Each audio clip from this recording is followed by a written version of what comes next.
السلام ورحمة الله. الحمد لله رب العالمين والعاقبة للمتقين والصلاة والسلام على أشرف الأنبياء والمرسلين نبينا محمد وعلى آله وصحبه ومن تبعهم بإحسان إلى يوم الدين أما بعد. সম্মানিত দূরের ও কাছের দর্শক ও শ্রোতামণ্ডলী, আল্লাহ রাব্বুল আলামিনের অশেষ মেহেরবানিতে আমরা প্রতি সপ্তাহে ন্যায় আজকেও আমাদের ধারাবাহিক গুরুত্বপূর্ণ ক্লাস শুরু করতে যাচ্ছি। আজকে 8ই সফর 1446 হিজরি, রোজ সোমবার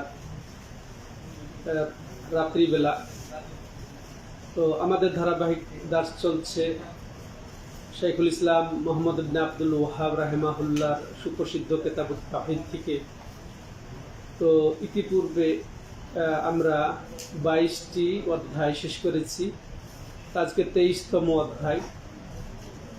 তো এই অধ্যায়ে লেখক রাহিমাহুল্লাহ যা বিগত অধ্যায়ে তিনি ব্যক্ত করেছেন, সাব্যস্ত করেছেন তাওহীদকে সুন্দরভাবে উপস্থাপন করে, যেমন এর পূর্বে বেশ কিছু আলোচনা এমন গেছে যেগুলো তাওহীদের সম্পূর্ণ পরিপন্থী, তাওহীদকে নষ্ট করে দেয় এমন বিষয় যা বড় শিরিক, বড় কুফর।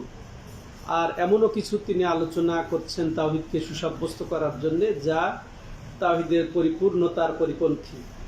তাওহীদ পূর্ণ থাকে না, বরং লঘু হয় বা কমতি বা ঘাটতি হয়ে থাকে এরকম। তো এই অধ্যায়ের মাধ্যমে তিনি এটা বোঝাতে চাচ্ছেন যে এই উম্মত, এই বর্তমান উম্মতের কথা, উম্মত মুহাম্মাদিয়ার কথা তিনি প্রমাণ করবেন, লেখক প্রমাণ করবেন আল্লাহর কোরআন এবং রাসূলের হাদিস থেকে যে এই উম্মত শিরকে পতিত হবে। এই উম্মত শিরকে পতিত হবে। তো আমরা আজকে শিররাম দিতে পারি যে এই উম্মত মূর্তি পূজায় লিপ্ত হয়ে যাবে। যদিও শয়তান নিরাশা হয়েছিল যে এই উম্মত আর শিরক করবে না, এই উম্মত শিরক করবে না, তবে তাদেরকে বিভিন্নভাবে পথভ্রষ্ট করবে, পদস্খলন ঘটাবে, সেটাতে সে আশাবাদী ছিল। কিন্তু আসলে আল্লাহ রাব্বুল আলামিন তাকে নিরাশ করেন নাই, বরং এই উম্মত শিরকে লিপ্ত হয়েছে বা হবে তার পরবর্তীতে, অর্থাৎ রাসূল সাল্লাল্লাহু আলাইহি ওয়াসাল্লামের জীবদ্দশাতে তো প্রশ্ন আসে না, সাহাবারা মাশাআল্লাহ অটল ছিলেন তাওহীদের উপরে, কিন্তু রাসূলের পরে এই উম্মতেরও অনেকে বড় শিরক লিপ্ত হয়েছে। হচ্ছে এটা নবুয়তের প্রমাণ যে তিনি ওই সময় বলে গেছেন যে আমার এই উম্মতেও শিরকে লিপ্ত হবে, আমার উম্মতের মধ্যে থেকেও কেউ শিরকে লিপ্ত হবে। তার বাস্তব উদাহরণ বর্তমান সমাজ, তার বাস্তব উদাহরণ বর্তমান সমাজ আমরা যা দেখতে পাচ্ছি। তো তাই লেখক রাহিমাহুল্লাহ তাই অধ্যায় রচনা করছেন যে বাবু মা জা আন্না বাদা হাদিল উম্মাহ ইয়াবুদুল আওথান, যে অধ্যায়টি হচ্ছে যে এমন কিছু বর্ণনা এখানে নিয়ে আসা হবে কোরআন থেকে, হাদিস থেকে, যেগুলা কি প্রমাণ করবে যে এই উম্মতের কতিপয় বুত পূজা করবে, মূর্তি পূজা করবে। বুত আওথান শব্দ এটা গত আলোচনায় আমরা করেছি। ওয়াসান বলা হয় যে কোনো ওই যে মূর্তি, জাস্ট যে প্রতিকৃতি, এগুলা বাদে অন্য যা কিছুর উপাসনা করা হয়, যা কিছুর উপাসনা করা হয়, যেমন বুতখানা বলেছিলাম, এটা কাকে বলবে এখন? মাজার, দরগা, আস্তানাকে বলবে, যেখানে ওই যে মূর্তি না রেখেও যে পূজা হচ্ছে, ইবাদত হচ্ছে। কিভাবে? সিজদাও তো হয়ে যাচ্ছে, তাই না? দোয়া তো হচ্ছেই, প্রার্থনা, আশা, আবেদন, নিবেদন, জবাই, এগুলো আশ্রয় চাওয়া, বিপদবাদ, মুক্তি কামনা করা, এগুলি তো ইবাদত। এগুলা যে আস্তানায়, দরগা এগুলা হয়, ওটা হচ্ছে বুতখানা, ইতিপূর্বে আমরা শুনেছি। তো ওই ইবাদত যে হবে, এটা রাসূলুল্লাহ ইসলামের পূর্বাভাস ছিল, এটা পূর্বাভাস ছিল, এটা নবুয়তের প্রমাণ। এটা যেভাবে তিনি বলে গেছেন ঠিক ওইভাবেই পতিত হয়েছে আজকের এই উম্মাত, যদিও শয়তান এর থেকে নিরাশ ছিল। সবারই তো দর্শক মণ্ডলী। তাহলে এখানে লেখক রাহিমাহুল্লাহ এটা প্রমাণ করেছেন কোরআন থেকে, হাদিস থেকে, যে যারা কবর পূজারী, কুবুরি, মাজার, দরগায় যারা এই যে সব যেগুলা বললাম, এগুলা যারা উপস্থাপন করে, নিবেদন করে, এগুলার প্রতিবাদ করেছেন, এগুলার উত্তর দিয়েছেন। যারা এখন বর্তমানে মাজার দরগা নিয়ে আছে তাদেরই জবাব এই শাইখুল ইসলাম মোহাম্মদ আব্দুল ওয়াহাব লেখক রাহিমাহুল্লাহ সে 200 বছর আগে এটা দিয়ে গেছেন, আলহামদুলিল্লাহ। তো এইটা ছিল অধ্যায়। তো এবার তিনি তার এই অধ্যায়ের সমর্থনে এইটা উপযোগী বেশ কিছু দলিল উপস্থাপন, 5টা দলিল উপস্থাপন করেছে। তার মধ্যে 3টে হচ্ছে কোরআনের আয়াত থেকে, 2টি রাসূলের হাদিস থেকে। তাহলে আমরা শুনবো। তো তিনি প্রথমে কোরআনের আয়াত পেশ করছেন যে কাউলিহি তাআলা আলাম তারা ইলাল্লাযীনা উতু নাসীবাম মিনাল কিতাবি মিনুনা বিল জিবতি ওয়াত তাগুত, সূরা নিসা 51 নম্বর আয়াত। এটি এখানে আল্লাহ রাব্বুল আলামিন নবী সাল্লাল্লাহু আলাইহি সাল্লামকে সম্বোধন করে বলছেন যে হে নবী, আপনি কি দেখেন নাই, আপনি কি দেখেন নাই, এটা আশ্চর্য হয়ে, বা আপনি কি দেখেন নাই, বা আপনি কি দেখবেন না, যেটা আশ্চর্য হয়ে এবং এটাকে ঘৃণা করে, তিরস্কার করে, এটাকে প্রতিবাদ করে আল্লাহ বলছেন তার নবীকে, হে নবী, আপনি কি দেখেন নাই ওই লোকদের দিকে যারা উতু নাসিবাম মিনাল কিতাব, যাদের রয়েছে কিতাবের অংশ তাদের কাছে, অর্থাৎ আহলে কিতাবদের কথাই আল্লাহ এখানে বুঝিয়েছেন, যাদের মধ্যে কিতাবের অংশ রয়েছে, তাওরাতের অংশ, ইনজিলের অংশ, অর্থাৎ তাওরাত এবং ইনজিল যাদের কাছে আছে, তারা জানে, বুঝে, তারা তাওহীদ বুঝে, তারা দ্বীনে হক বুঝে। তো এরকম লোকদের দিকে কি আপনি দেখেন না যে কি ইউমিনুনা বিল জিবতি ওয়াত তাগুত, এই সমস্ত আহলে কিতাব হয়ে, তারা আহলে কিতাব, আহলে হক হয়ে তারা কি করেছে, বিশ্বাস করেছে কি জিবত ওয়াত তাগুতকে। অর্থাৎ জিবত বলা হয় যেটা বললাম সানাম বা গণক, জাদুকর এবং গণক, ও এই যে বুত আস্তানার প্রতি আস্থা যারা রাখে তাদেরকে কি আপনি দেখেন না? অথচ তারা আহলে কিতাব ওয়াত তাগুত, এবং তাগুতকে তারা বিশ্বাস করে। তাগুত মানে আল্লাহ ছাড়া যত কিছুর ইবাদত করা হবে সেই হচ্ছে তাগুত। আর এখানে খাস করে শয়তানি সরাসরি উদ্দেশ্য, তারা ওই শয়তানের প্রতি আস্থা রাখে, তারা ওই ভূতের প্রতি আস্থা রাখে, জাদুঘরের প্রতি আস্থা রাখে, গণকের প্রতি আস্থা রাখে। ওই সময়ের কথা আল্লাহ নবী সাল্লাল্লাহু আলাইহি সাল্লামকে বলে দিয়েছেন, তোর তাদের দিকে দেখো না। এরা কারা? আহলে কিতাবদের দিকে ইঙ্গিত করেছেন আল্লাহ রাব্বুল আলামিন, অর্থাৎ ইহুদি এবং খ্রিস্টানদের দিকে।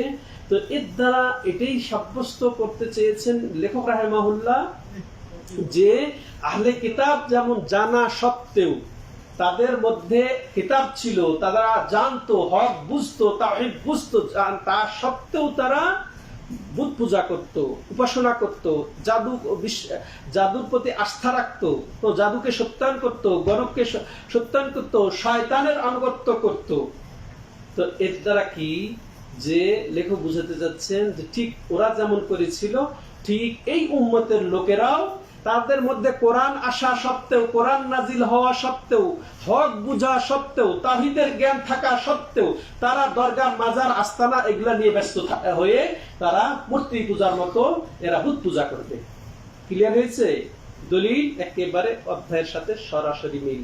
সম্মানিত দর্শক ও শ্রোতা মণ্ডলী, তো এগুলা সরাসরি যারা কবর, মাজার, দরগা নিয়ে ব্যস্ত, এই পূজা করে, তাদের এটা প্রতিবাদ রয়েছে এর মধ্যে।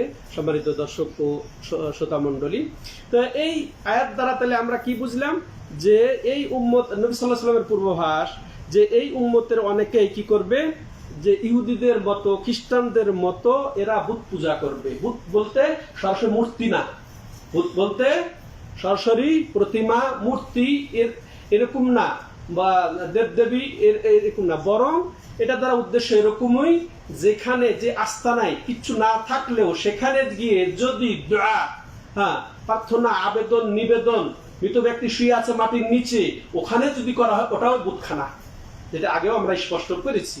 তো এই আয়াত দ্বারা এটাই বোঝানো হয়েছে যে আহলে কিতাবের অনুকরণ করে ওই মুশরিকদের অবস্থা আল্লাহ রাব্বুল আলামিন বর্ণনা করে দিয়েছেন, যেদিকে দেখা যাচ্ছে যাদের অর্থাৎ ওই সময়ের কথা, অর্থাৎ ইহুদি এবং খ্রিস্টানদের কথা, তাদের কাছে কিতাব এসেছে, তারপরেও তারা ওই যে বুত পূজা করে বা শয়তানের পূজা করে। তো ঠিক লেখক প্রমাণ করেছেন। এটা আমরা বুঝতে পারলাম যে বর্তমান মুসলমানদের মধ্য থেকে, অথচ তাদের মধ্যে কোরআন আছে, কোরআন নাজিল হয়েছে, কোরআন তারা বুঝে পড়ে, তার পড়ায়, এগুলা সত্ত্বেও তারা আস্তানা দরগা নির্ভরশীল। হ্যাঁ, তো এখানে আমার আলেম ওলামা আছে, তারা বেশভূষা আলখেল্লাধারী, তারা পাগড়িধারী, হ্যাঁ, তারপর সবুজ পাগড়ি, আলখেল্লা, এই দাড়ি, তারা অথচ কোরআন পড়ে, হাদিস পড়ে, বুখারী পড়ায়, অথচ তারা বুত পূজায় লিপ্ত আছে মজার দরগায় গিয়ে। ঠিক একেবারে সেম। আল্লাহ হিদায়াত দান করেন। তো দ্বিতীয়ত যেটা আমরা বুঝলাম যে ইজিপ্ট অর্থাৎ এই যে মূর্তি বা বুত ধরনের কথা এবং শয়তানের, এগুলা আসলে এটা ঠিক এই যে তারা যদিও কোরআন বিশ্বাস করে, হাদিস বিশ্বাস করে, তারা তাওহীদ বুঝে, তাওহীদ বিশ্বাসী, তারা জানে ইমান, তারা ইমানকে ইমানদার দাবি করে, তাওহীদবাদী বলে এবং তাওহীদি জনতা তারা দাবি করে, কিন্তু তারা তাদের যে আচরণ ঠিক ইহুদি খ্রিস্টানদের যে আচরণ, ঠিক আচরণের সাথে মিল হয়ে যায়। হ্যাঁ, আল্লাহ বুঝার তৌফিক দান করেন। তৃতীয়ত আমরা যেটা বুঝলাম যে অবশ্যই জিব তাগুতের সাথে কুফরি করা আমাদের জন্য জরুরি, কুফরি করা ফরজ, এটা আমরা বুঝলাম। যেটা আর এটা আল্লাহ রাব্বুল আলামিন সবার উপরই ফরজ করেছেন। পূর্ববর্তী আকাশ বাণী বা আসমানি কিতাব যাদের উপরই নাজিল হয়েছে, সব আসমানি কিতাবেই এই তাগুত থেকে বেঁচে থাকার কথা উল্লেখ আছে। হ্যাঁ, একমাত্র তাওহীদের উপরে থাকার কথা উল্লেখ আছে, এটা আমরা জানলাম। আর এটাও জানলাম এলেম থাকলেই যে শিরকে পতিত হবে না, আলেম হলেই যে তার দ্বারা শিরক হবে না, কুফরি হবে না, এটা কিন্তু নয়। আহলে কিতাবরা যারা আলেম, তা সত্ত্বেও তারা যে মূর্তি পূজায় বা বুত পূজায় তারা লিপ্ত, শয়তানের পূজায় তারা লিপ্ত হয়েছে। আজকালকার মুসলমান হলেও, আলেম হলেও তারা যে বুত পূজায় লিপ্ত হবে, দরগা পূজায়, আস্তানা পূজায়, তারপরে মৃত ব্যক্তির অলি পূজায় যে তারা লিপ্ত হবে, এটা কোনো সাংঘর্ষিক নয়। সম্মানিত দর্শক শ্রোতা মণ্ডলী, অতএব এলেম থাকলেই যে সে নিরাপদ হবে তা নয়।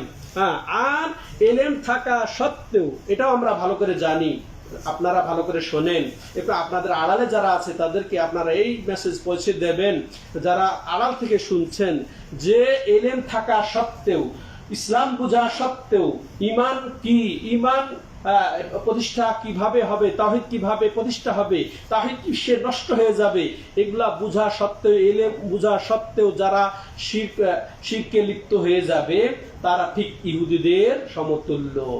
ইহুদিরা জানা সত্ত্বেও, এলেম তাদের থাকা সত্ত্বেও, যেমন নবীকে তারা মান্য করতে পারে নাই, বিশ্বাস করতে পারে নাই, নবীর তাওহীদকে তারা আঁকড়ে ধরতে পারে না, নবীর প্রতিষ্ঠিত তাওহীদকে। হ্যাঁ, তো তারা কুফরিতে লিপ্ত হয়েছে, শিরকে লিপ্ত হয়েছে। ঠিক আজকালকাল অনেক মুসলিমও তা যে মুসলিম হওয়া সত্ত্বেও, ইমানদার হওয়া সত্ত্বেও, এলেম থাকা সত্ত্বেও যারা এই এলেমকে কাজে লাগায় না, পালন করে না, হ্যাঁ, তারা ঠিক ইহুদিদের সমতুল্য, ইহুদিদের সাদৃশ্যপূর্ণ। নাসালুল্লাহ সালামা ওয়াল আফিয়া। তাহলে এই একটা আয়াত আমরা পেলাম লেখকের এই দলিলের ভিত্তিতে, অধ্যায়ের ভিত্তিতে দলিল উপস্থাপন। এরপরে দ্বিতীয় দলিল, এটাও সূরা মায়দার 60 নম্বর আয়াত। আল্লাহ রাব্বুল আলামিন বলছেন, কুল হাল উনাব্বিউকুম বিশাররিম মিন যালিকা মাসুবাতান ইনদাল্লাহ মান লা'নাহুল্লাহু ওয়া গাদিবা আলাইহি ওয়া জা'আলা মিনহুমুল কিরাদাতা ওয়াল খানাজিরা ওয়া আবাদাত তাগুত। তো এখানে আল্লাহ বলছেন আবার নবীকে সাল্লাল্লাহু আলাইহি সাল্লামকে সম্বোধন করে, হে নবী আপনি বলে দিন, হ্যাঁ, মুশরিকদেরকে বলে দিন, হাল উনাব্বিউকুম, তোমাদের কি আমি খবর দেব না? যে অবশ্যই দেব। আমি অবশ্যই তোমাদেরকে খবর দেব কি, বিশাররিম মিন যালিকা মাসুবাতান ইনদাল্লাহ, ওর চেয়েও যে তোমরা যে বলো আমাদের কথা, মুমিনদের কথা, যে এদের মতো খারাপ আর দেখি না, হ্যাঁ, তোমাদের মতো আর খারাপ আর দেখি না। ওদেরকে বলো যে তোমরা যে খারাপ বলছো, বরং তোমাদেরকে আমি বলবো না, বিশাররিম মিন যালিকা, এর চেয়েও তোমাদের নিকৃষ্ট প্রতিদান প্রাপ্তি হিসেবে ওটা হতেও যে আল্লাহর কাছে অধিক নিকৃষ্ট, এই সম্পর্কে কি তোমরা জানাবো না? আর এরা ওই শ্রেণীর মান লা'নাহুল্লাহ, যাদের প্রতি আল্লাহ অভিশাপ করেছেন, ওয়া গাযিবা আলাইহি, যার প্রতি আল্লাহ রাব্বুল আলামিন রাগান্বিত হয়েছেন, যার প্রতি আর কখনোই সন্তুষ্ট হবেন না। তারপরে কি, ওয়াজাআলা মিনহুমুল কিরাদাতা ওয়াল খানাজির ওয়া আবাদাত তাগুত, এবং তাদেরকে আল্লাহ রাব্বুল আলামিন বানিয়ে দিয়েছেন বানর, শুয়ার এবং তাগুতের অনুসারী। হ্যাঁ, তোমরা যে বলছো তো এগুলো কি ঠিক? ইহুদি নাসারদেরকে তো, আচ্ছা তেরাদা কাদেরকে বানর বানিয়েছেন আল্লাহ রাব্বুল আলামিন? হ্যাঁ, কোন অনুসারী? কাদের? ইহুদিদের।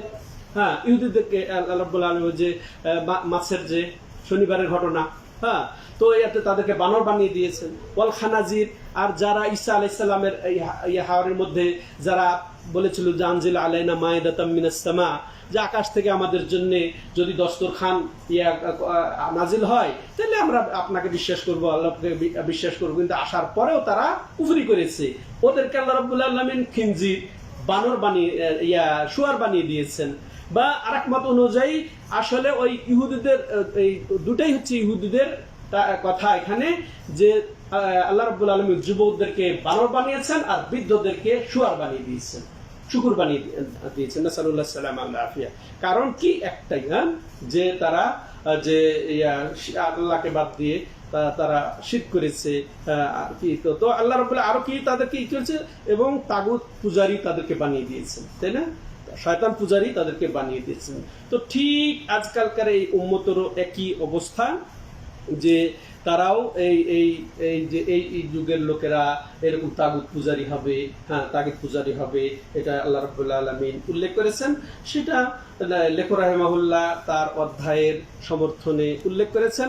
তো এই আয়াত থেকে যেটা আমরা বুঝলাম, যে এই উম্মতেরও অনেকে শিরকে পতিত হয়ে যাবে ইহুদিদের মতো এবং খ্রিস্টানদের মতো, এবং তাদের অনেকে কি করবে, তাগুত পূজারী হবে, তাগুতের ইবাদত করবে। আরো যেটা আমরা জানতে পারি যে এই ধরনের যারা এই যেমন আল্লাহ রাব্বুল আলামিন রাসূলকে এভাবে বুঝিয়ে দিয়েছেন এবং রাসূলকে তর্ক করতে বলেছেন তাদের সাথে, অর্থাৎ কাফের মুশরিকদের সাথে, ঠিক আমরাও তাদের সাথে তাদের দোষগুলা বর্ণনা করে দিতে পারি। যে ইহুদি খ্রিস্টানরা যেরকম করেছে, তাগুত পূজারী হয়েছে এবং তাদের প্রতি আল্লাহ লানত করেছেন, রাগান্বিত হয়েছেন, এটা আমরা বর্তমান যারা এই যে পীর কেন্দ্রিক ধোকায় পড়ে বা ওলি কেন্দ্রিক ধোকায় পড়ে মাজার দরগায় গিয়ে শিরকে লিপ্ত আছে, তাদেরকে বুঝাইতে হবে এইভাবে রাসূল সাল্লাল্লাহু আলাইহি সাল্লাম যেভাবে বুঝিয়েছেন আল্লাহর হুকুমে। এটা আমরা বুঝলাম। তেমনি ভাবে এটা এই আয়াত দ্বারা আমরা বুঝলাম যে যারা এই আল্লাহর অবাধ্য হয়েছে, অবাধ্যতার কারণে তাদেরকে বানর এবং শুকুর বানিয়ে দিয়েছেন, তাহলে যেরকম কর্ম সেরকম আল্লাহ রাব্বুল আলামিন তাদেরকে ফল দিয়ে ওই পরিণত করেছেন দুনিয়াতে। তাহলে পরকালে আর কি আছে তাদের, হ্যাঁ, সেটা বুঝতে হবে। তাহলে আল্লাহ রাব্বুল আলামিন যেমন কর্ম সেরকম ফল দুনিয়াতেও দিতে পারেন এবং আখিরাতে তো আছেই নির্ধারিত। সম্মানিত দর্শক ও শ্রোতা মণ্ডলী, তেমনি ভাবে এই হাদিস এই আয়াতে আমরা যেটা বুঝতে পারি যে আল্লাহ রাগান্বিত হন, ওয়াগাদিবা আলী, তার প্রতি আল্লাহ রাব্বুল আলামিন চরম রাগান্বিত। যার প্রতি রাগান্বিত হবেন আল্লাহ, আবার তার প্রতি কখনো সন্তুষ্ট হবেন না। তাই আল্লাহ রাগ করেন, তো আমরা এই রাগকে আবার অপব্যাখ্যা করব না। রাগ দিয়ে শাস্তি দেওয়া এটা বলবো না, রাগই করেন। আর যেখানে হাসেন সেখানে হাসেন, আমরা সেটাকে রহমত দিয়ে অবব্যাখ্যা করব না। সেটা অবব্যাখ্যাকারী যে আশাইরি মাতুরিদীদের অভ্যাস, হ্যাঁ, আহলে কালামদের অভ্যাস, যে তারা এটাকে অবব্যাখ্যা করে রাগকে শাস্তি দেওয়া, আর ওই যে আল্লাহ যে হাসেন, হাসাকে তারা বলে যে এটা রহমত, এটা বা অন্য শব্দ দিয়ে অবব্যাখ্যা করে না। আল্লাহ ঠিকই রাগ করেন, যেভাবে শোভনীয়তা রাগ সেভাবেই তিনি রাগ করেন, যেভাবে তিনি হাসা সেভাবেই। তাহলে এখানে রাগ প্রমাণিত হচ্ছে। তেমনি আল্লাহ রাব্বুল আলামিন যে এখানে লানত দেন, লানত করেন, সেটাও আমরা জানতে পারলাম। আর শয়তান, এটা জানতে হবে শিরকের হচ্ছে মূল উৎস। অতএব সবসময় আমাদেরকে শয়তানের বিরুদ্ধে লড়াই করতে হবে। এটা আমরা সতর্ক হই, এর দ্বারা এটা বুঝলাম। এবার আসেন তৃতীয় দলিল হিসেবে লেখক রাহিমাহুল্লাহ উপস্থাপন করছেন সূরা কাহফের 21 নম্বর আয়াত, ক্বালাল্লাযীনা গালাবু আলা আমরিহিম লানাত্তাখিযান্না আলাইহিম মাসজিদা, যে ওই লোকেরা, হ্যাঁ, যারা কি গালাবু আলা আমরিহিম, যে তাদের যে নেতা, তাদের যে যারা আধিপত্য বিস্তারকারী ওই আসহাবে কাহাফের ওপরে, তাদের কথা বলছেন যে ওরা গালাবু আলা আমরিহিম লানাত্তাখিদান, ওই সমস্ত লোকেরা বলল যে লানাত্তাখিদান্না আলাইহিম মসজিদা, ওই আসহাবে কাহাফের ওখানে আমরা মুসাল্লা বানিয়ে নিব, ওই যে ইবাদতের জায়গা বানিয়ে নিব। এটা হচ্ছে অধ্যায়ের সাথে সম্পর্ক বুঝে আসছে। তো আগের যুগের নবীর পূর্বের যুগের লোকেদের যে নেচার, যে অবস্থা, ঠিক বর্তমান যুগের এই বর্তমান সমাজের যারা মাজার দরগায় গিয়ে আস্তানা গাড়ে, যারা সেখানে দোয়া করে, প্রার্থনা করে, যারা আবেদন নিবেদন জবাই এগুলা করে, ঠিক একই, শুধু সালাত পড়লেই ইবাদত হয় না, এগুলা করলেও ঠিক ওই রকম ইবাদত হয় যেমন মসজিদে সালাত পড়লে ইবাদত হয়। বুঝে আসছে? এটা ভালো করে ব্রেনে ঢুকাবেন। মসজিদ বানায় নেওয়া মানে শুধু চার দেওয়াল দিয়ে নামাজের জন্য বানানো নয়। যে মাজার, যে দরগা, যে আস্তানায় সেখানে দোয়া প্রার্থনা হয় অলির কাছে, বা সেখানে গিয়ে আল্লাহর কাছেও যদি হয়, সেটা মসজিদ বানানো, সেটাও সেখানে সেটাকে মসজিদ বানানো অর্থাৎ ইবাদতের জায়গা করে নেওয়া। আর ইবাদত শুধু সালাত নয়, ইবাদত দোয়া, ইবাদত আশা করা, ভরসা করা, তারপরে ভয় করা, সম্মান করা, জবাই করা, তারপরে মানত করা, সব ইবাদত। আর যেখানে এগুলো হবে সেটাই হচ্ছে মসজিদ, সেই জায়গাটাই হচ্ছে মসজিদ। অতএব এগুলা যেখানে হোক, সেটা যে নাম দেন, সেটা দরগা নামা দেন, মাজার নাম দেন, আর কি দেবেন, যেটাই নাম দেন না কেন, সেটা হচ্ছে মসজিদ বানিয়ে নেওয়া, যেরকম ইহুদি খ্রিস্টানরা মসজিদ বানিয়ে নিয়েছিল। তো আসহাবে কাহাফের ওই সময়ও তারা বলছেন যে আমরা অবশ্যই সেখানে ইবাদতের জায়গা বানিয়ে নিব। তো আর সেটা উদ্দেশ্য তাদের কি ছিল, যে সেখানে তারা যাবে, অবস্থান নেবে, আর কি ছিল, বরকত নেবে। ওখানে যদি সরাসরি ওই মাজার দরগাতে যারা শায়িত আছে ওলি নাম দিয়ে, তার কাছে যদি নাও চায়, ওখানে গিয়ে শুধু বরকতের উদ্দেশ্যে যায়, যে ওই দোয়া পাওয়ার বেশি হবে, সেটা আল্লাহ কবুল করবেন, এই মনে করেও যদি বরকতের আশায় যায়, তাহলেও সমস্যা, তাহলেও তা যাওয়া যাবে। তাহলে এর দ্বারা যেটা আমরা বুঝতে পারলাম, সম্মানিত দর্শক ও শ্রোতা মণ্ডলী, যে কোনো কবর, দরগা, আস্তানায় ইবাদতখানা বানিয়ে নেওয়াটা এটা হারাম। এটা থেকে সতর্ক করা হয়েছে এই আয়াতে। তো যেটা শিরকের দিকে নিয়ে যায়। তেমনি ভাবে আমরা যেটা বুঝলাম যে এটা এই উম্মতের মধ্যেও অনেকে এই কাজটা করবে, যেটা ইহুদি খ্রিস্টানরা করেছিল সেই কালে। তো এরপর আরো যেটা এই আয়াতে আমাদেরকে সতর্ক করা হয়েছে যে ওলিদের ব্যাপারে বাড়াবাড়ি করতে, সতর্ক করা হয়েছে ওলিদের ক্ষেত্রে, নেককার দিনদার পরেজগার লোকদের ব্যাপারে যেন আমরা বাড়াবাড়ি না করি বরকতের লাভের আশায়। জীবদ্দশায়তেও শরীয়ত সম্মত পদ্ধতি ছাড়া বরকত গ্রহণ করা যাবে না, আর মৃত্যুর পরে তো আর কোন কথাই নেই, প্রশ্নই আসে না। তেমনি ভাবে যে এই যে কবর, আস্তানায়, দরগায় মসজিদ বানিয়ে নেওয়া হয়, মানে আস্তানা দরগা ওটাই বানিয়ে নেওয়া, মসজিদ বানিয়ে নেওয়া হয়, এটা আসলে সীমা লঙ্ঘন। এটা আসলে সীমা লঙ্ঘন, ওলিদের ক্ষেত্রে সীমা লঙ্ঘন। এটা আমরা বুঝলাম। এই তিনটি আয়াত দ্বারা লেখক রাহিমাহুল্লাহ দলিল পেশ করলেন। তার অধ্যায় কি ছিল, যে এই উম্মতের লোকেরা, অর্থাৎ মুমিন উম্মত, রাসূল সাল্লাম নিজের উম্মতের কথা বলছেন, আমার এই উম্মতের অনেকে কি করবে, বুত পূজা করবে। তাই ঠিক ওই সময়ের আশঙ্কা বাস্তব হচ্ছে বর্তমান সমাজে। আল্লাহ আমাদেরকে হেফাজত করেন। এবার হাদিস আন আবি সাঈদ আল খুদরি রাদিয়াল্লাহু তাআলা আনহু আন্না রাসূলুল্লাহ সাল্লাল্লাহু আলাইহি ওয়াসাল্লাম قال لا تتبعن سنن من كان قبلكم حذو القذوة بالقذوة حتى لو دخلوا جحر ضب لدخلتموه قالوا يا رسول الله اليهود والنصارى قال فمن أخرجا। হাদিসটি ইমাম বুখারী তার সহিহ বুখারী এবং মুসলিম তার সহিহ মুসলিমে বর্ণনা করেছেন। বর্ণনাকারী আবু সাঈদ রাদিয়াল্লাহু তাআলা খুদরি রাদিয়াল্লাহু তাআলা আনহু, তিনি বর্ণনা করেছেন আন্না রাসূলুল্লাহ সাল্লাল্লাহু আলাইহি ওয়াসাল্লাম রাসূলুল্লাহ সাল্লাল্লাহু আলাইহি ওয়াসাল্লাম বলেছেন কি, অবশ্যই তোমরা কি করবে। এটা পূর্বাভাস দেখেন। তার ওই সময় সাহাবায়ে কেরাম এই দোষী ছিল না, তারপরেও তিনি বলে গেছেন, ঠিক প্রমাণ হয়ে যাচ্ছে। আল্লাহু আকবার। এটা তার নবুয়তের প্রমাণ, যে আল্লাহ রাব্বুল আলামিনের পক্ষ থেকে তিনি নবী, এটা জেনে তিনি এটা বলে গেছেন সে সময়।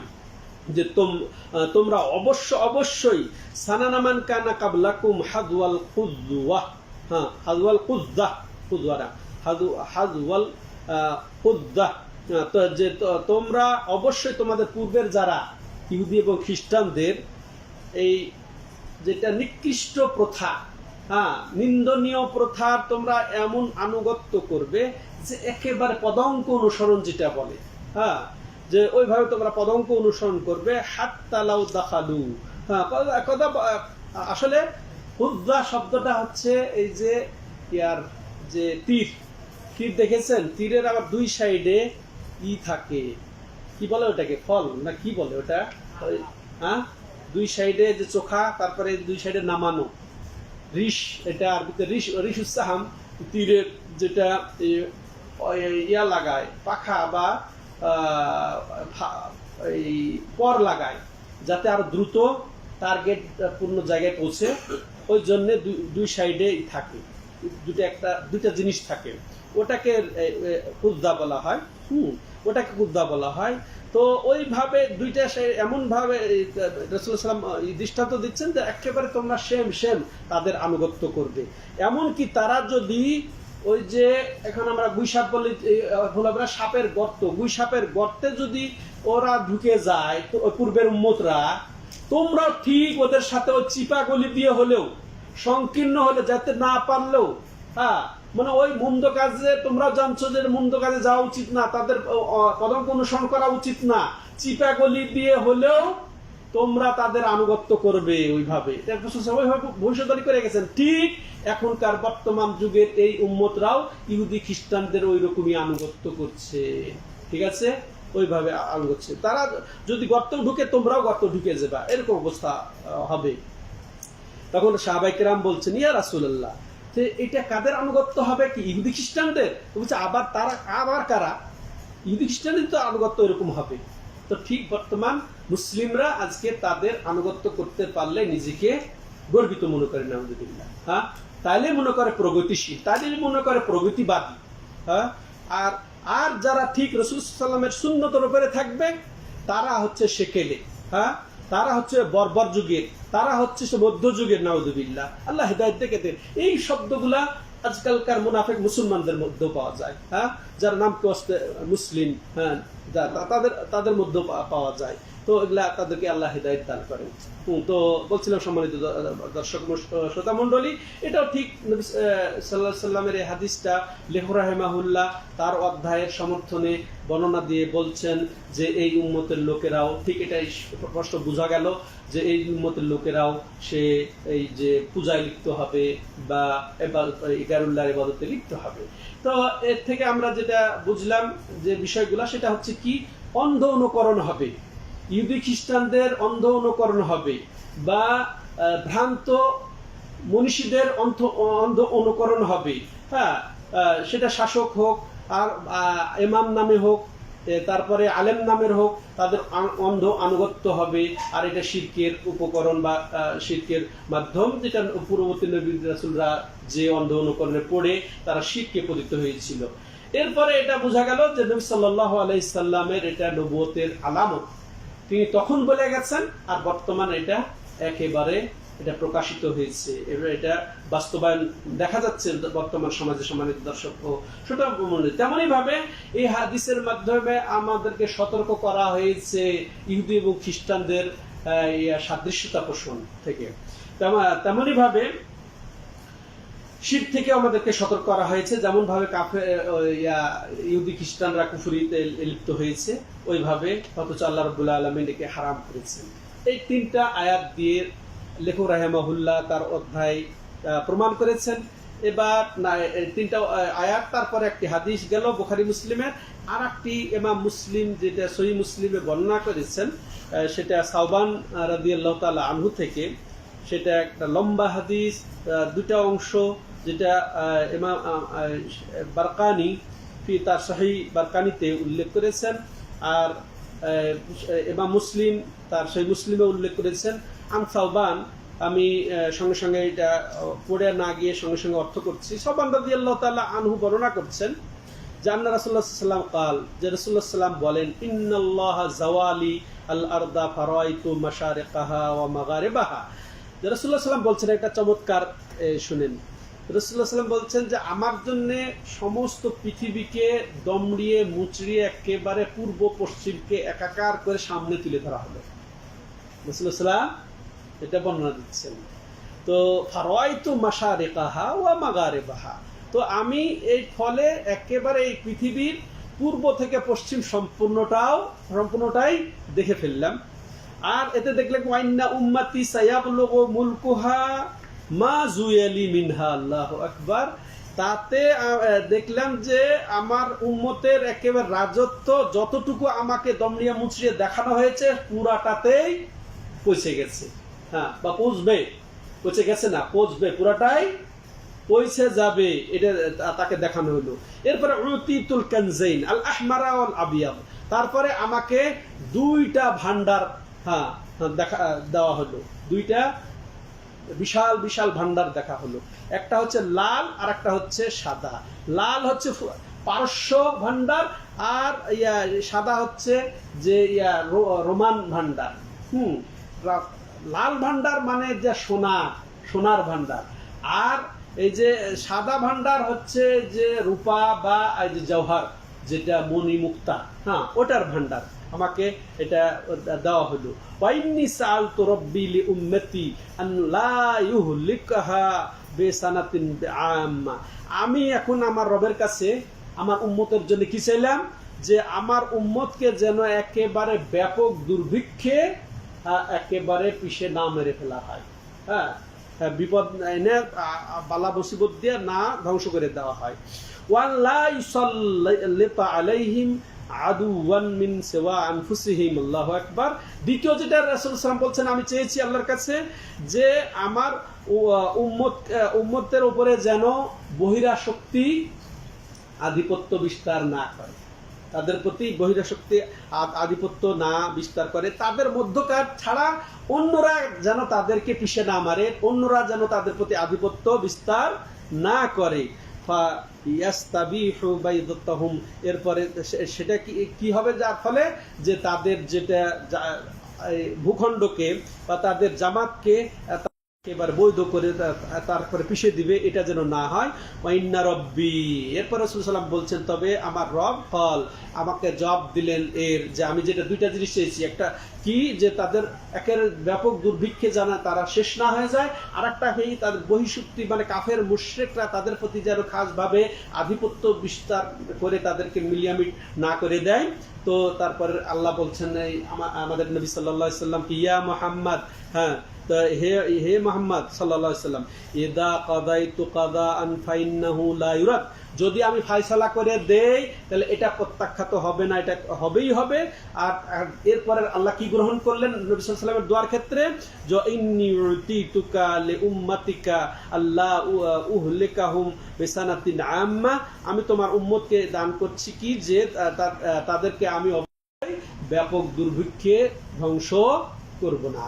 ত্যাগ কবুল হয়েছে। তাহলে এই আগে আদ সামুদ একেবারে, তারপর কবে নূহ শেষ একেবারে দুর্ভিক্ষে শেষে গেছে না, কিন্তু এই উম্মতকে আল্লাহ রাব্বুল আলামিন ওই রকম ব্যাপক আযাব গজব দিয়ে দুর্ভিক্ষ দিয়ে নষ্ট করবেন না, ধ্বংস করবেন না। আর এখন এটা প্রমাণ 1400 বছর হয়ে গেল, এরকম হয়েছে, হয়নি, হবেও না কিয়ামত কাল পর্যন্ত। এটা আল্লাহ রাব্বুল আলামিন কবুল করেছেন।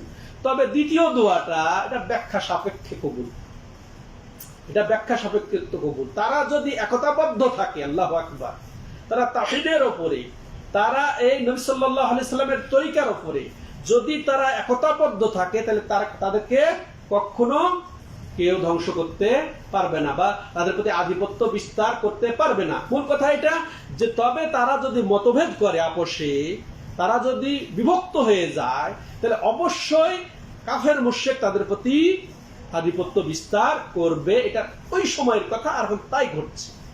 যতটুকু গ্রহণ করেছেন আল্লাহ রাব্বুল আলামিন, ঠিক ওটা হবেও না, দুর্ভিক্ষ হবে না। আর আল্লাহ রাব্বুল আলামিন বলছেন যে তারা যদি একতাবদ্ধ থাকতে পারে তাহলে সেটা গ্রহণযোগ্য, সেটাও গ্রহণযোগ্য। তবে যদি তারা যে দিনকে ছেড়ে তারা দলে বিভক্ত হয়ে যায়, তাদের নবীর তরিকাকে ছেড়ে বিভক্ত হয়ে যায়, তাহলে তাদের উপরে আধিপত্য বিস্তার করবে। আর সেটাই বাস্তব হচ্ছে এখন বর্তমানে। কাফের মুশরিক আধিপত্য বিস্তার করেছে কি করে নাই? করেছে মুসলমানদের উপরে। কি কারণে? যে এরা তাওহীদের উপরে নাই, এরা বিচ্ছিন্ন, তাওহীদ থেকে বিচ্ছিন্ন, সুন্নাত থেকে বিচ্ছিন্ন, নবীর তরিকা থেকে বিচ্ছিন্ন। তাহলে আমাদেরকে এই শিক্ষা গ্রহণ করতে হবে। তাই তো তিনি বলছেন আল্লাহু সাল্লাল্লাহু আলাইহিম আদওয়াম মিন সিওয়া আনফুসিহিম। হ্যাঁ, আমি তাদেরকে অন্য কাফের মুশরিকের শক্তির দ্বারা তাদেরকে আমি বিস্তার করতে দিব না, তাদের নিজেদের ইয়ে ছাড়া, যে তাদের যে তাদের ভূখণ্ডকে দখল করবে। যদি তারা একতাবদ্ধ থাকে, তাহলে যদিও তারা অন্যরা যদি একতাবদ্ধ হয়, তাদেরকে করতে পারবে না। হাত্তা ইয়াকুনা বাদুহুম ইউহলিকু বাদান ওয়া ইয়াসবি বাদুহুম বাদা, যতক্ষণ পর্যন্ত তারা একজন আরেকজনকে ধ্বংস না করবে, একজন আরেকজনকে বিতাড়িত না করবে। এবার আবার এর সাথে যুক্ত হয়েছে আল বারকানি রাহিমাহুল্লাহ বর্ণিত ওয়াজাদা, তিনি আরো বৃদ্ধি করেছেন কি, ওয়াইন্নামা খাফু আলা, রাসূল সাল্লাল্লাহু আলাইহি ওয়াসাল্লাম বলছেন ওয়াইন্নিয়া খাফু আলা উম্মাতিল আইম্মাতাল মুদিল্লিন, আর আমি আমার উম্মতের ক্ষেত্রে যে গুমরাহকারী পথভ্রষ্টকারী ইমামদের থেকে ভয় পাই। নবী সাল্লাল্লাহু আলাইহি ওয়াসাল্লাম ওই সময় ভয় পেয়ে গেছে। আর এখন গুমরাহকারী ইমামের অভাব আছে, হ্যাঁ, পথভ্রষ্টকারী লোকের অভাব আছে, আলেম ওলামা পীরদের অভাব আছে। এদের থেকেই আল্লাহ রাসূল ভয় পেয়েছেন ওই সময়। আর এখন অক্ষরে অক্ষরে সে প্রমাণিত হচ্ছে কত ধরনের পীর। এইগুলা এই যে প্রত্যেক গ্রুপের যে পীর আছে, এগুলা থেকে রাসূলুল্লাহ সাল্লাল্লাহু আলাইহি ওয়াসাল্লাম ভয় পেয়েছেন, এগুলা সতর্ক করেছেন ওই সময়, যে আমি আমার উম্মতের উপরে সেই গুমরাহকারী ভ্রষ্টকারী ওই ইমামদের, অর্থাৎ এখানে পীর, ওখানে তো পীর শব্দটা আসলে এটা শরীয়তি শব্দ নয়, কিন্তু এখন আলেমদেরকে পীর হিসেবে গ্রহণ করেছে যারা, তো এদের থেকে রাসূলুল্লাহ সাল্লাল্লাহু আলাইহি ওয়াসাল্লাম ওই সময় ভয় পেয়েছেন, যে আশঙ্কা করেছেন যে আমি এদের থেকে ভয় পাই। ওয়াইদা ওয়াকা আলাইহিমুস সাইফু, এবং এদের পরস্পরের মধ্যে যখন যুদ্ধ শুরু হয়ে যাবে, তরবারি লড়াই শুরু হয়ে যাবে, লাম ইউরফাউ ইলা ইয়াউমিল কিয়ামা, কিয়ামত কাল পর্যন্ত এই তরবারি বা এই যুদ্ধ আর উঠবে না। ঠিক এটা শুরু হয়ে গেছে রাসূলুল্লাহ সাল্লাল্লাহু আলাইহি ওয়াসাল্লামের মৃত্যুর পরে ওসমান রাদিয়াল্লাহু তাআলা আনহুর হত্যাকাণ্ডের মধ্য দিয়ে এই লড়াই পরস্পরে শুরু হয়েছে। আর এটা কিয়ামত কাল পর্যন্ত পরস্পর মুসলমানদের লড়াই আর বন্ধ হবে না। নাসালুল্লাহ সালাম, আল্লাহ আমাদেরকে হেফাজত করে। হ্যাঁ, তো কিয়ামত কাল পর্যন্ত ওয়ালা তাকুমুস সাআ হাত্তা ইয়ালহাকা হাইয়ুন মিন উম্মতি বিল মুশরিকিনা ওয়া হাত্তা তা'বুদা কিয়ামু মিন উম্মাতিল আওসান। এইটুকুর সাথেই এই অধ্যায়ের সম্পর্ক বিধায় লেখক রাহিমাহুল্লাহ এই বর্ণনাটাই এনেছেন। এরপর রাসূলুল্লাহ সাল্লাল্লাহু আলাইহি ওয়াসাল্লাম বলছেন কি, যে কিয়ামত কাল এমন কি যে আমার উম্মতের কোন কবিলা গোত্র মুশরিকদের সাথে যে মিলবে, এমন কি তারা কি করবে, যে তারা এই কিছু জামাত আছে, কিছু দল আছে আমাদের হবে আমাদের উম্মতের মধ্য থেকে, যারা বুত পূজা করবে। ওই সময়ের কথা করছে কি করে না, দরগা আস্তানারই এগুলা হচ্ছে বাস্তব রূপ। নবী সাল্লাল্লাহু আলাইহি ওয়াসাল্লাম যেটা আশঙ্কা করে গেছেন, যেটা থেকে সতর্ক করে গেছেন, যেটাকে তিনি প্রতিহতর জন্য সতর্ক করেছেন, ঠিক তার বাস্তব রূপ হচ্ছে আজকের মাজার দরগায় যেগুলা হচ্ছে সেগুলা। এগুলা তো আমার উম্মতের, যে আমার উম্মতের কিছু দল আছে, তারা কি করবে, মূর্তি পূজা করবে বা বুত পূজা করবে। ওয়াইন্নাহু সায়াকুনু ফি উম্মতি কাযাবুন। দেখেন আরেকটা ভবিষ্যৎবাণী রাসূলুল্লাহ সাল্লাল্লাহু আলাইহি ওয়াসাল্লামের ওই সময়ের করা, যে কি, যে সায়াকুনু ফি উম্মতি কাযাবুন, মিথ্যাবাদী কতজন, সালাসুন 30 জন মিথ্যাবাদী নবী দাবিদার হবে। কুল্লুম ইয়াজউমু আন্নাহু নবী, আর তাদের প্রত্যেকেই বলবে যে সে নবী। হ্যাঁ, ওয়া আনা খাতামুন নবিয়্যিন লা নাবিয়্যা বাদি, অথচ আমি সর্বশেষ নবী, আমার পরে আর কোনো নবী আসবে না। তো ঠিক ওইভাবে গণনা করে দেখা গেছে যে 30 জন নবী দাবি করেছে। হ্যাঁ, মুসাইলামা কাযযাব, আসওয়াদ আনাসি, এই যে বর্তমান যুগে কে, গোলাম আহমদ কাদিয়ানি।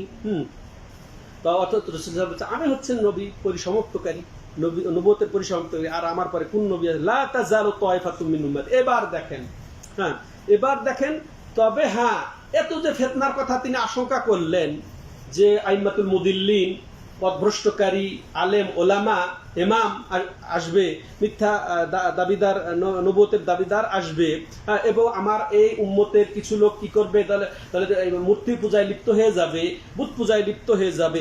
তবে এর মধ্য থেকেও, এটা দেখেন আমাদের জন্য শিক্ষা, এর মধ্য থেকেও আমার উম্মতের একটা ছোট্ট দল, হ্যাঁ, তয়ফা বলা হয় ছোট্ট দল, হ্যাঁ, উম্মতি আলাল হক, একেবারে হকের ওপরে বিজিত থাকবে, হকের ওপরে বিজিত থাকবে। মানসুরিন, মানসুরিন, অন্য হাদিসে আছে জাহেরিন, অর্থাৎ বিজয় বেশে থাকবে। আর এখানে আছে মানসুরা, সাহায্যপ্রাপ্ত বেশে থাকবে। লা ইয়াদুররুহুম মান খাযালাহুম, তাদেরকে ক্ষতি করতে পারবে না যারা তাদেরকে ক্ষতি করতে চাইবে, অপমান করতে চাইবে। ওয়ালা মান খালাফাহুম, না তাদেরকে তাদের বিরুদ্ধে করে কোনো ক্ষতি করতে পারে। হাত্তা ইয়াতি আমরুল্লাহ তাবারাকা ওয়া তাআলা, এমনকি তো ওই সময় তাদের কিয়ামত এসে যাবে। অর্থাৎ এইভাবে হকের ওপরে সাহায্যপ্রাপ্ত থাকা অবস্থায়, বিজয়ী থাকা অবস্থায়, মানে হকের ওপরে সুপ্রতিষ্ঠিত থাকবেই কিয়ামত কাল পর্যন্ত। তাহলে নবী সাল্লাল্লাহু আলাইহি ওয়াসাল্লাম ওই সময় বলে গেছেন তাদের উপরে সাহাবায়ে কেরাম, তাবেঈনে কেরাম, এরপরে ওই তরিকায় যারা কিয়ামত কাল পর্যন্ত থাকবেই একটা ছোট্ট দল, বৃহৎ দল তিনি বলেন নেই, ছোট্ট দল একটা থেকে যাবে। কালিলুম মিন ইবাদিয়াশ শাকুর, ওই অল্প সংখ্যকই হবে সেই দলটা, হ্যাঁ, সেটা উনাসুন কাসিরিন, বহু সংখ্যক লোকদের মধ্যে থেকে একটা অল্প দল থেকেই যাবে। তো অল্প দলেরই তিনি ভবিষ্যৎবাণী করে গেছেন, ওটা বড় দল নয়, হ্যাঁ, ওটা দল নয় যে তাওহীদি জনতা ভেসে আসবে, তারা তাওহীদই বুঝে না, হ্যাঁ, তারা ওই যে মাজার দরগা নিয়ে ব্যস্ত, পীর নিয়ে ব্যস্ত, ওসিলা নিয়ে ব্যস্ত, ওটা কিন্তু এটা নয়।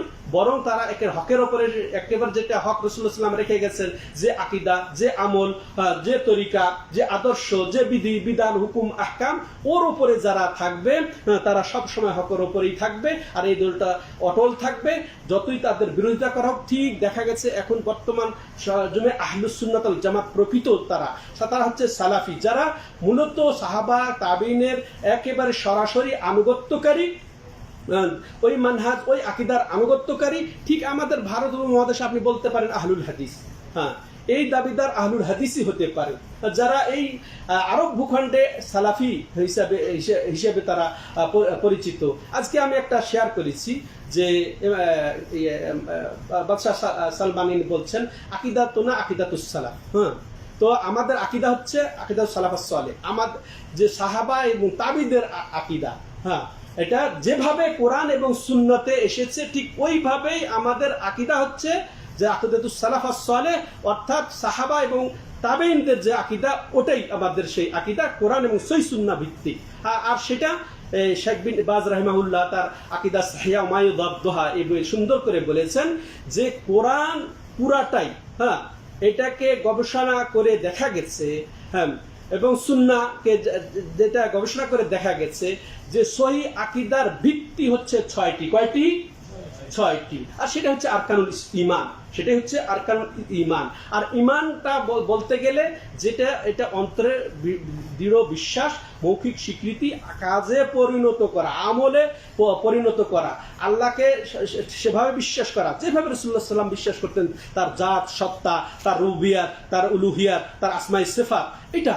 তো এই আকীদা, এটাই হচ্ছে সঠিক আকীদা। এই আকীদাপন্থী আমাদের সমাজে বিরল বিরল বিরল। এরা হচ্ছে সত্যিকার আহলুস সুন্নাহ, সত্যিকার আহলুল হাদিস, সত্যিকার তায়েফা মানসুরা, যেটা এই হাদিসে এসেছে, তারাই সাহায্যপ্রাপ্ত এবং সত্যিকার এরা হচ্ছে বিজয়ী, সত্যিকার এরাই হচ্ছে বিজয়ী। কিসের উপরে? এই দিনের উপরে বিজয়, অর্থাৎ আকীদার উপরে বিজয় তারা, অর্থাৎ আমলের উপরে বিজয়। দুনিয়াতে তারা সঠিক আকীদা নির্ভর, যেটা সাহাবা এবং তাবিনের আকীদা, কোরআন এবং সহিহ হাদিস ভিত্তিক, হ্যাঁ। এবং বাদশাহ সালমান এটাও তিনি যুক্ত করেছেন, আমি শেয়ার করেছি আমার এই পেজে, আপনারা পাবেন। এটা বলছেন এই ক্ষেত্রে আমরা ইমামদের পুরা সম্মান করি, প্রতি 4 জন ইমাম, ইমাম আবু হানিফা, ইমাম মালিক, ইমাম শাফি, ইমাম আহমদ বিন হাম্বল, প্রত্যেকে আমরা সম্মান করি।